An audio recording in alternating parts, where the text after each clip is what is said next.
हरियाणा में कांग्रेस की हार पर उद्धव गुट का हमला। सामना में शिवसेना ने कांग्रेस नेतृत्व पर सवाल उठाए हैं।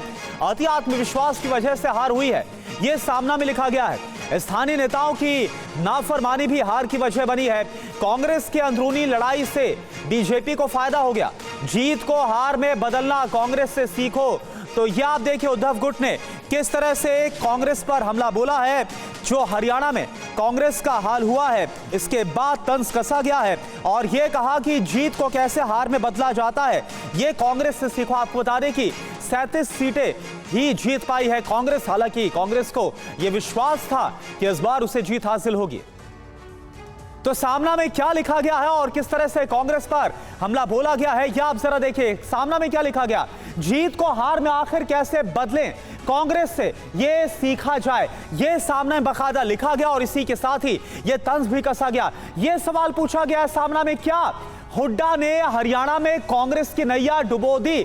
यह सवाल भूपेंद्र सिंह हुड्डा से पूछा गया। हुड्डा खेमे से बड़ा सवाल पूछा गया।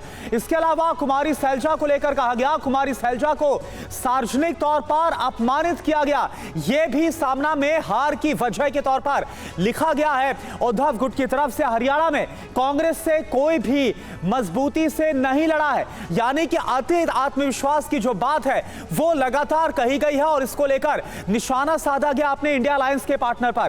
कांग्रेस का संगठन अव्यवस्थित एवं कमजोर था, यह कहा गया। संगठन को लेकर भी उद्धव गुट की तरफ से सामने में सवाल उठाए गए। इसके अलावा हुड्डा दूसरे समुदाय के लोगों के साथ नहीं ला सके, यानी कि सभी समुदायों को वो एक साथ नहीं ला सके।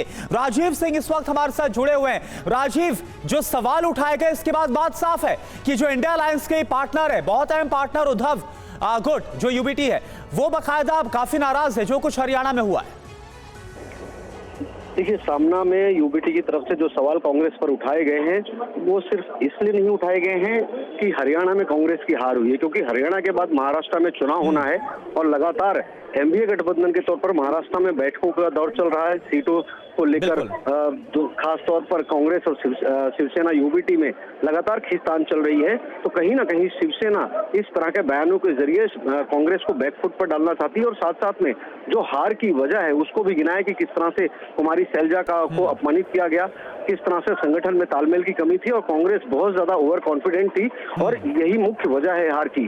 तो वो ओवर कॉन्फिडेंट, चूंकि लोकसभा चुनाव में कांग्रेस सबसे बड़ी पार्टी के तौर पर उभरी थी, तो ये बताने की कोशिश है कि बहुत ज्यादा ओवर कॉन्फिडेंस में कांग्रेस ना रहे। उनके कार्यकर्ता जो हैं वो आपस में तालमेल नहीं रखते हैं, इस वजह से उनकी हार हुई है। और कुमारी सैलजा चूंकि दलित समुदाय से आती हैं, उनको अपमानित किया गया। तो कहीं ना कहीं एक समाज को भी, महाराष्ट्र में भी ओबीसी और दलित समुदाय को एक मैसेज देने की कोशिश की गई है। लेकिन सीधे तौर पर भूपेंद्र हुड्डा को सवालों के कटघरे में खड़ा किया गया और एक ही तीर से दूसरा निशाना भी साधा गया है महाराष्ट्र को लेकर। जी बिल्कुल, तो महाराष्ट्र को लेकर भी एक बड़ा संदेश इसमें छुपा हुआ है। बहुत बहुत शुक्रिया आपका इस पूरी जानकारी के लिए राजीव।